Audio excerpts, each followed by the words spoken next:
भारत और न्यूजीलैंड के बीच आर्थिक रिश्तों को नई मजबूती मिली है। दोनों देश ने सोमवार को मुफ्त व्यापार समझौते यानी एफटीए की वार्ताओं को अंतिम रूप देने की घोषणा की। इस समझौते का मकसद वस्तुओं, सेवाओं और निवेश के क्षेत्र में द्विपक्षीय व्यापार को तेजी से बढ़ाना है। न्यूजीलैंड के प्रधानमंत्री क्रिस्टोफर लक्सन ने बताया कि एफटीए के तहत भारत को होने वाले न्यूजीलैंड के लगभग 95% एक्सपोर्ट पर टैरिफ घटाए गए हैं या पूरी तरह से समाप्त कर दिए गए हैं।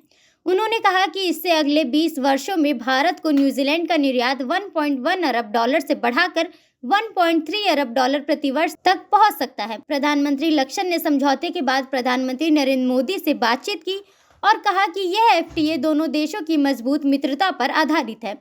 इससे न्यूजीलैंड के कारोबार को भारत में 1.4 अरब उपभोक्ता वाले विशाल बाजार तक सीधी पहुंच मिलेगी। गौर करने वाली बात यह है कि भारत न्यूजीलैंड एफटीए पर बातचीत पहली बार 2010 में शुरू हुई थी, लेकिन 2015 में 9 दौर के बाद यह प्रक्रिया रुक गई थी। इस साल मई में इसे फिर से शुरू किया गया और 5 से 9 मई के बीच पहला दौर आयोजित हुआ। वित्त वर्ष 2025 में दोनों देशों के बीच द्विपक्षीय व्यापार लगभग 1.3 अरब डॉलर रहा। इससे भारत का निर्यात 711 मिलियन डॉलर और आयात 587 मिलियन डॉलर का था। भारत से न्यूजीलैंड को ईंधन, वस्त्र और दवाओं की निर्यात प्रमुख रहा, जबकि न्यूजीलैंड से भारत को लकड़ी, कोयला, ऊन, डेयरी उत्पाद और फल सब्जियों का आयात हुआ। सेवाओं के व्यापार में भी दोनों देशों का सहयोग बढ़ रहा है। आईटी, शिक्षा, पर्यटन और फिटनेस जैसे क्षेत्रों में इस समझौते से नए अवसर खुलने की उम्मीद है।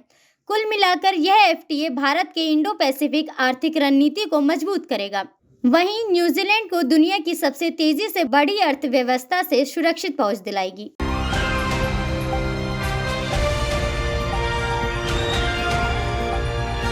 दिल्ली, हरियाणा, उत्तर प्रदेश, राजस्थान की हर खबर के साथ देखते रहिए न्यू इंडिया न्यूज नेटवर्क।